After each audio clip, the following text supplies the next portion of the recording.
What we're really wanting when we visit or bow or serve food to a traditional non-duality guru is to have them shove aside for a bit so we can realise what they've realised. And from there, hopefully the cloud of illusion will part and we'll sit there, consciously realising ourselves as the Absolute.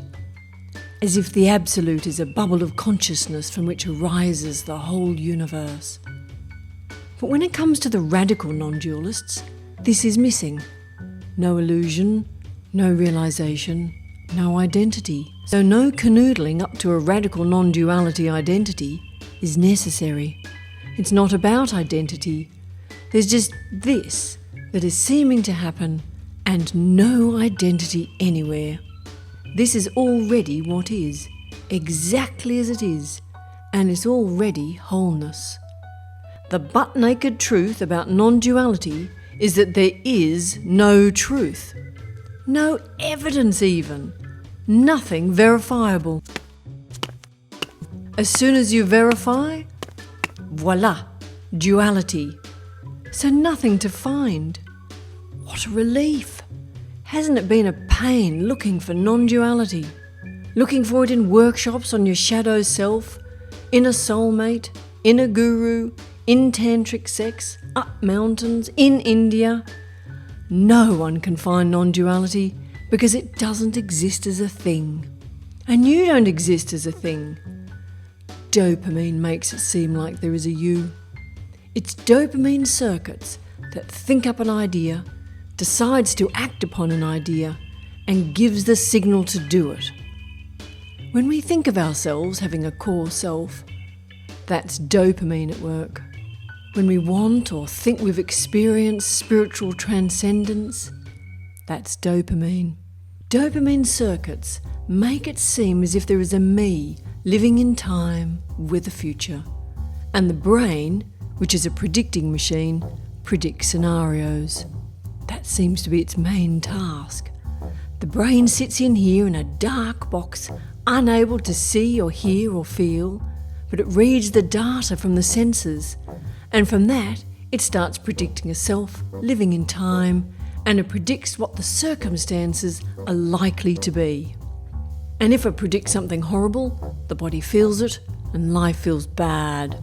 If it predicts something marvellous, the body feels it, and life feels good. And that's why some neuroscientists are saying to predict just the good stuff, because it's all made up anyhow. And you're more likely to come across the good stuff if the brain is picturing something good. And the body is healthier for it, so why not? If life is tough, why not indeed? But that's not non-duality. The brain doesn't like non-duality. It can't predict what it would be like to not be a real self, even though that self isn't real already and is wholly imagined. The self is only seemingly here when the dopamine circuits are active and the brain is imagining we are a someone. No spiritual activity will undo the activity of dopamine. In the same way, no spiritual practice will undo the actions of your liver or any other organ.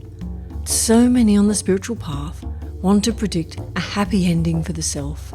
The dopaminergic imagination that goes into these fantasies. Do certain things, and instead of predicting death, you can predict a God who will keep you alive, and not just alive, but floating amongst the clouds, playing a harp. Meditate, and you can predict your lowly consciousness will reach your divine higher consciousness, and you'll be lifted up to the consciousness of the Absolute. Radical non-duality has no predictions, no guarantees, no truth. Just a potent suggestion that there is already no real seeker who is separate from what is. And no promises of a new way of being, no new you that sees that all is nothing, no new you who has transcended all problems, no new you with the truth to share. Just what is. Whether that includes the apparent actions of dopamine and an apparent predictive brain and this apparent appearance or not. And no one to say whatever this appearance is, because the knower is dopamine, coming from a brain making up predictions. Might seem like it's predicting solutions to problems that it has predicted in the first place, but making predictions is really just making stuff up. If non-duality doesn't make sense, it just means you're intelligent. But intelligence is duality.